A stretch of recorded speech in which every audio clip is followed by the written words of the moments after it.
বন্ধুর গাছের সিম বেগুন। ছোট পরিবারে এতটুকুই যথেষ্ট। নিজস্ব ছাদে তৈরি করা সিম এবং বেগুন এটুকু উপহার পেয়েছিলাম। সঙ্গে আমি একটা টমেটো আলু দিয়েছিলাম। টমেটো আলু দিয়ে একটা চচ্চড়ি রান্না করেছিলাম। এই যে চচ্চড়িটা দেখতে কত সুন্দর হয়েছে, এবং চচ্চড়িটা দিয়ে আমি এখন ভাত খাবো। এই যে দেখুন, প্রচণ্ড সুস্বাদু, প্রচণ্ড মজা। খেয়ে মনে করবো যে মধু খাচ্ছি।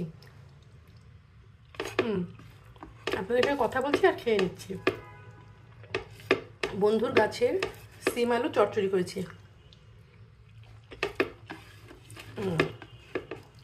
খুব সুন্দর মজা হয়েছে। ধন্যবাদ আমার বন্ধুকে।